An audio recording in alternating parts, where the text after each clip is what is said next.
അപ്പോഴേ ഇന്നത്തെ സ്പെഷ്യൽ എന്താണെന്നറിയാമോ? ഇന്നലത്തെ അയിലക്കറി ഉണ്ടായിട്ടോ. ഒരു 3-4 കഷ്ണം ഉണ്ടായിരുന്നു. ആ കറി ഞാൻ ഇന്ന് ചൂടാക്കിയൊക്കെ എടുത്തു, റെഡിയാക്കി എടുത്തു.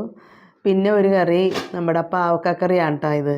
ഈ പാവക്കക്കറിയുടെ പ്രത്യേകത എന്താണെന്നറിയാമോ? ഇത് കൊടംപുളിയിട്ടാണ് വെച്ചിരിക്കുന്നത്. കൊടംപുളിയിട്ട് വെച്ച പാവക്കക്കറി. ഇത് കൊച്ചിക്കാരുടെ പ്രത്യേകിച്ച് ഒരു കുമ്പളങ്ങി സ്റ്റൈൽ കറിയാണ് കേട്ടോ ഇത്. ഞാൻ ഒരുപാട് ഇത് കൊച്ചാളിൽ ഇങ്ങനെ പാവക്കക്കറി വെച്ച് കൊടംപുളിയിട്ട് വെച്ച പാവക്കക്കറി ഒരുപാട് ഞാൻ കൂട്ടിയിട്ടുണ്ട്. വീട്ടിലെപ്പോഴും പാവക്കയൊക്കെ ഉണ്ടാവുമായിരുന്നു, പച്ചക്കറിയൊക്കെ നടണമായിരുന്നു അമ്മിച്ചി.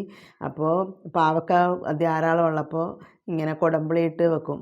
അത് ഇത്തിരി കൂടി ചാറുണ്ടാവും കേട്ടോ. ഇപ്പോൾ എനിക്കിവിടെ ചാറുള്ളത് കൊണ്ടാണ് ഞാൻ ഇങ്ങനെ എടുത്തിരിക്കുന്നത്.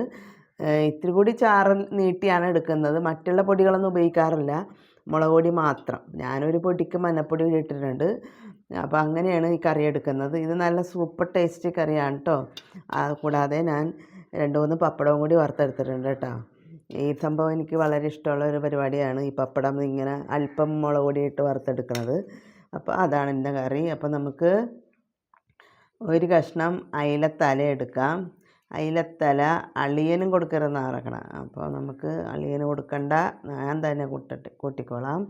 അയിലയും 2-3 കഷ്ണം മാങ്ങയും കൂടി എടുക്കാം. പിന്നെ ഇവിടെ പാവക്ക സ്പെഷ്യലി ഞാൻ എൻ്റെ ബാല്യകാലം ഓർക്കുകയാണ്. അമ്മച്ചീനെയൊക്കെ ഓർക്കണം ഈ സമയത്ത്. ഈ കണ്ട കൊടംപുളിയിട്ട് വെച്ച പാവക്കക്കറിയാണ് കേട്ടോ. സൂപ്പർ ടേസ്റ്റാണിത്. ഇതാരെങ്കിലും കൂട്ടിയിട്ടുണ്ടോ ഉണ്ടെങ്കിൽ ഒന്ന് കമൻറ്റ് ബിലോ. പിന്നെ പപ്പടം, പപ്പടം എടുക്കാം. അപ്പോൾ ഇതാണ് ഞങ്ങളുടെ ഇന്നത്തെ സ്പെഷ്യൽ കേട്ടോ. അപ്പോൾ നിങ്ങളൊക്കെ കഴിച്ചോ? അപ്പോൾ എല്ലാവർക്കും ബൈ.